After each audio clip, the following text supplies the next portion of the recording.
Hello and welcome to another class in Coleman University's Professional Development Training Series on Instructor Fundamentals. This time we'll examine the practical application of learning theories, how to more effectively teach in your classroom. We'll provide you with some of the basic rules of thumb or heuristics for effective teaching. Today we start off by looking at some of the constraints in the teaching environment. We'll discuss the various laws and ways of learning, along with typical barriers students face when trying to learn a topic. From that background, we will examine some heuristics that you can use in the classroom, both to overcome those barriers to learning and to increase the effectiveness of your teaching.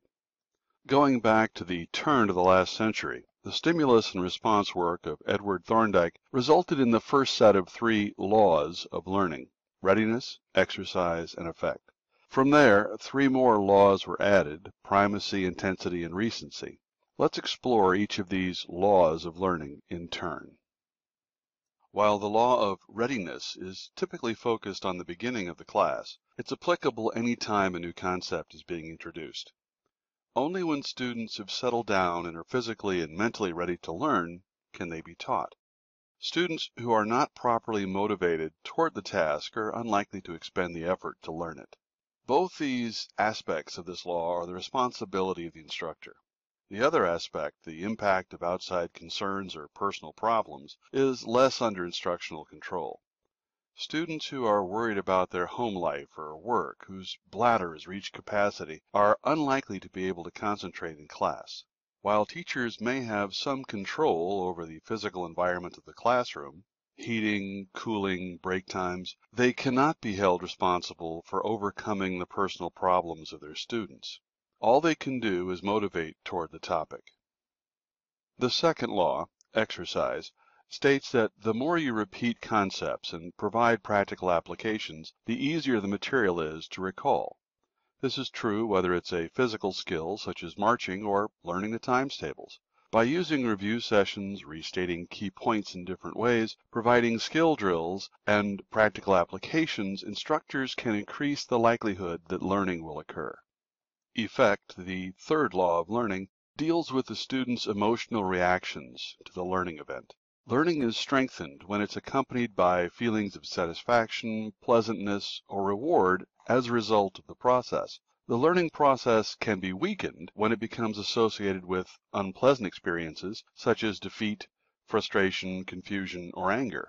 Instructors should be very cautious when using negative motivations, as these may backfire. A focus on positive reinforcement of the learning activities often proves to be very beneficial.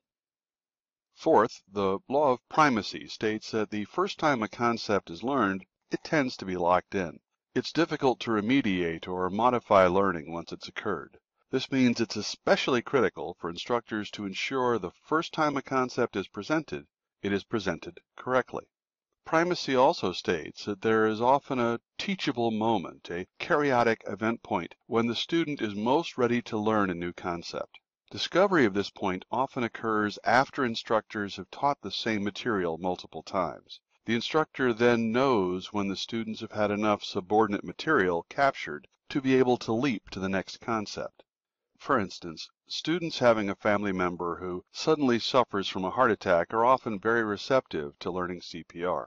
However, if they learn the older style of CPR, the ABC method of opening the airway, checking for breathing, and then compressing for circulation, they may find it difficult to now learn the new style of CPR, which only uses compressions and is not concerned with the airway or providing the breath of life. It doesn't feel right because it's not the way they first learned it. The fifth law, intensity, most simply stated, is that students learn more effectively when the material is vivid than when it's boring. This runs the gamut from the attractiveness of your PowerPoint slides and the use of color on a whiteboard through teaching firefighters to put out flames by actually burning something. The more intense the experience, the more deeply it will be learned. The more realistic the experience, the better. The Navy has a saying for their naval aviators that they should, quote, fly as you fight, end quote, meaning assume that everything is real and that there is not one set of rules for learning, peacetime, and one set of rules for doing, wartime. Students develop the thought patterns and muscle memory that they will actually use in the real world rather than simulating what they should be doing. Even for less intense learning experiences than flying jets or putting out fires, vividness can be added to the training. Instructors can create competitions in the class or time an event to add a bit of drama to the instruction. Demonstrations and models help students learn. Related to the law of primacy, the final law of recency says that we remember best those things we just learned. We've had less time to forget. This is another law that points out the need for instructors to repeat key points throughout the lesson. Whenever reviews or warm-up exercises are given, it increases the recency effect within the students' minds. In addition to the 6 laws of learning, there are 5 ways that people learn. The first and most basic is learning through imitation. But in order for this to work, there must be a model who presents the behaviors to be learned. This does not necessarily have to be a person. It can be a textbook that walks the student through the material and shows what a computer screen or an activity would look like upon completion of each step.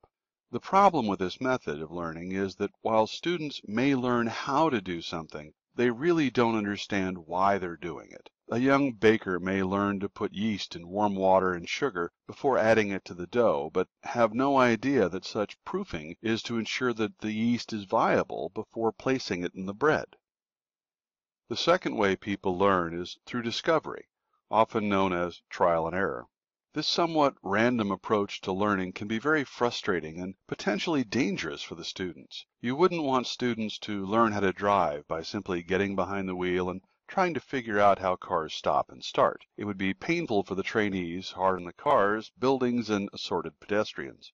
Additionally, this random walk toward learning often takes much more time than a more focused approach. That said, learning achieved in this manner is often hard-won and difficult for the student to forget. The third way is through association. This manner of learning tends to link ideas that are already known to new concepts to be learned in the class. The earlier learning can then be associated with the new tasks, which speeds learning. The danger is that the instructor may attempt to create associations in a diverse classroom where prior learning may not actually exist. For instance, driving a car at a young age is typical for American students, but not for European students who have much more rigid requirements to meet before getting a license and who get their full license at a much older age. Likewise, dating is a fairly common experience for American students, but many Indian students may never have experienced such romantic dating. Describing the feelings one had getting presents on a snowy Christmas morning may not create associations for non-Christian students who have never experienced that particular holiday, for students whose families may not have been able to afford presents, or for Southern Californians who have never seen snow. Insight is the fourth way people learn. This is that sudden light bulb moment when students simply get it all at once. It occurs when enough of the components of a given concept have been mastered that suddenly the overall concept itself becomes visible to the student. As instructors teach the same material repetitively, they can discover the typical point within their lessons when the aha moment occurs for the majority of their students. The teacher should not spoil the moment by providing the overview, but rather lead the students up to the brink and then let them dive off when ready. By making the learning theirs, it becomes much more vivid an experience and far more memorable. Transfer, the final way people learn, is similar to association, but tends to be more skill-based.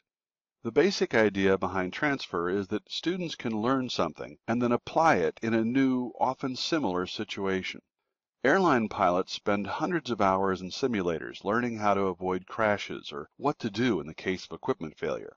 Because of the realistic nature of the simulators, the thought patterns and muscle memory gained in the classroom can be directly applied in the cockpit during times of crises. Instructors who create realistic assignments are helping students to become more effective in their real-life work, as transfer allows them to bring the skills from the classroom into the workplace far more effectively. Adults in particular respond quite well to these, quote, real-world, end quote, assignments, as they have a sense of how transfer works. Instructors who add motivational statements about the application to the transfer-heavy assignments can increase the students' readiness to learn. Sadly, there are three primary barriers to learning in the classroom. The first has to do with student perception. Students who don't perceive the relevance of the material will not put forth the effort to learn it. If the material seems simplistic, confusing, or contradictory, students tend to avoid it. If the material resonates emotionally with the student, there may be a negative effect, especially if these are strong emotions. If the classroom is too hot, too cold, too stuffy, too loud, too whatever, it will interfere with the learning. If the virtual classroom is confusing, or if the software doesn't work, this will also interfere with the learning process. The second barrier is distraction, which prevents students from processing material into their short and later long-term memories. Trying to cram 3 hours of material into an hour, better known as drinking from the fire hose, is unlikely to be effective, as students tune out when they reach saturation. If materials being taught contradict previously learned material, it'll be difficult for the students to assimilate, as we talked about earlier with the CPR example. The final barrier has to do with difficulties with recalling learning that we're trying to reuse in the classroom. If the students have not used the concepts in a long time, remember the law of recency, they're unlikely to remember without great effort. If the initial learning was flawed, students may not have processed the learning properly and can no longer find it in their memories. Now that we've seen the laws behind what causes learning to occur in the classroom and some of the ways that people learn, along with the barriers that may prevent them from learning, let's look at some of the heuristics or rules of thumb we can use in our classrooms to try to increase the effectiveness of our teaching based on these concepts. The first set of heuristics looks specifically at trying to overcome the barriers we just spoke of. Instructors should be sure to first gain and then retain the attention of their students throughout the lesson. Again, this can be accomplished through motivational statements, direct applications of the material to real life, even a related story or joke. As with all things in the classroom, teachers should continue to emphasize the main points of the lesson and not treat everything as if it was of equal worth. Instructors must drive their own classrooms, ensuring their students are with them on the road to the learning outcomes. You do this by maintaining eye contact so that students can't mentally evade you. Excellent instructors observe the students' body language and know when it's time for a break, when they're teaching too fast, when it's too hot in the room, or when some other distraction interferes with their learning. These teachers don't just plow through the lesson until the end of the session, but instead actively monitor the environment and take appropriate changes when necessary. These teachers ask questions to bring students back into the present or to re-emphasize key points.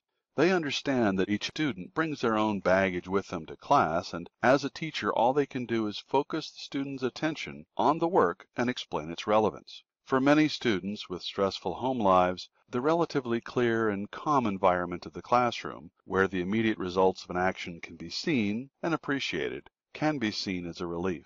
Instructors should go out of their way to minimize distractions in the environment, including distractions caused by their own lack of clarity and confusion. Instructors should not look upon student questions regarding assignments as being impertinent, but rather as indicators of areas where the instructors themselves may have been unclear. Student questions are a form of instructor performance feedback. Finally, the more an instructor can link the new materials to previously learned concepts, the greater the chance of learning occurring due to association and transfer. Because of the diversity typically found in the modern classroom, instructors should think ahead and develop multiple possible associations for each topic at hand. Given these basic heuristics, let's come up with some tactics for our classrooms. Echoing is keeping in mind the concept that repetition increases learning. Whether we simply echo the main concepts in the three primary parts of our lesson, or whether we scatter them throughout the lesson itself, repeating ideas builds memories. Remember, however, the law of intensity. Repeating the same statement over and over simply dulls recall. Bueller, Bueller, anyone? Instead, repeating the same concept in different, unique, and memorable ways will increase recall and student learning. In order to add a little humor to your class and increase learning, tie the major concepts into simple rhymes or mnemonics to aid student recall. Remember the names of the planets. My very energetic mother just served us 9 pizzas. Mercury, Venus, Earth, Mars, Jupiter, Saturn, Uranus, Neptune, and Pluto. Again, we hit the contradictory information barrier we talked about earlier. Pluto is no longer a planet, so I guess now Mother serves us noodles. Use the law of intensity to create powerful images or stories that will stick in the student's mind and take the idea along with it. What do you do when you catch on fire? That's right. Stop, drop, and roll. Rhyming and powerful stories likely kept this in your mind for years, even if you haven't caught on fire recently.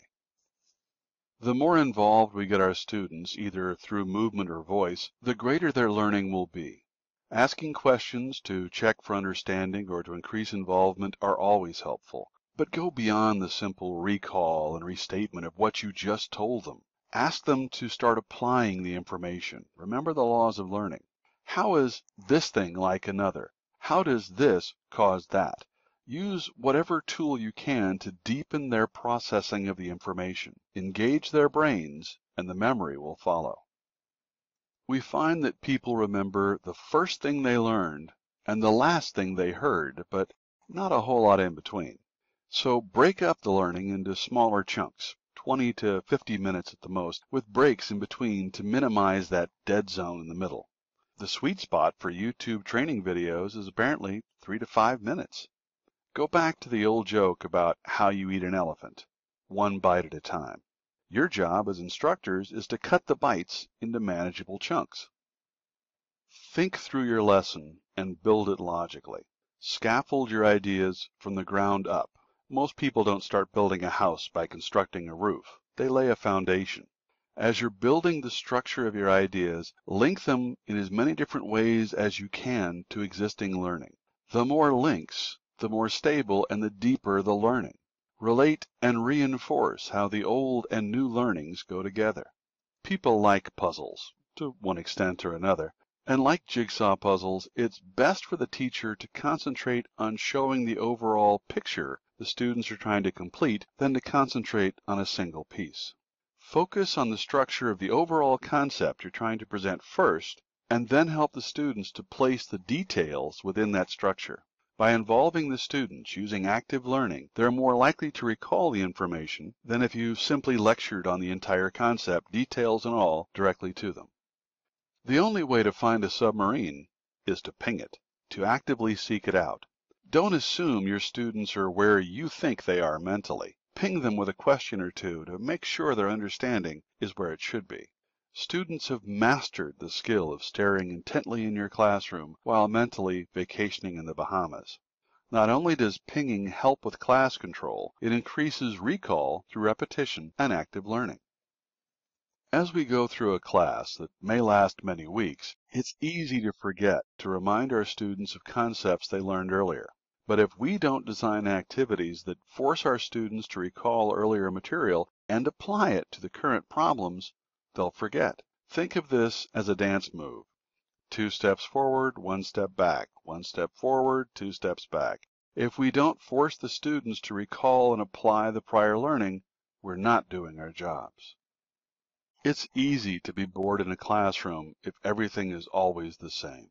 While uniformity does have its place in the classroom, to really encourage learning, we need to rely on the law of intensity and to try to make each experience exciting or at least different. Perhaps lecture for an hour, group work for a second hour, class debate for a third hour, and lab in the final hour. Add color and pictures to your slides to make them different. Bring in a YouTube video to replace a 10-minute lecture. Give students an in-class contest so we can find out who can get the answer most quickly on their smartphones. You're really only limited by your own imagination. Try something different. As you can imagine, we can spend hours upon hours working at the tactics that you can use in your classroom. We hope this quick taste has whetted your appetite and started you thinking about ways you can change up your teaching to take advantage of the laws and ways of learning while avoiding the barriers. As you can tell, there are optimal conditions that you can achieve in your class where students are excited to learn the new material. The more you think about these practical, craftsman-like rules of learning, the greater the number of classroom tactics you will discover. Keep in mind that each one should be aimed at achieving a specific classroom strategic outcome, a learning endpoint you wish your students to achieve. Thank you for your time, and we hope you found this helpful in making your teaching more effective. In our next session, we'll start to explore the communication issues in the classroom, starting with the basic communication model and exploring some of the inherent difficulties involved in communicating in the modern, diverse classroom. We'll finish with some of the best practices for classroom communication, especially the virtual classroom. This will set us up for the follow-on training dealing specifically with how to ask and deal with questions. Thank you for your time, and as always, have a wonderful day.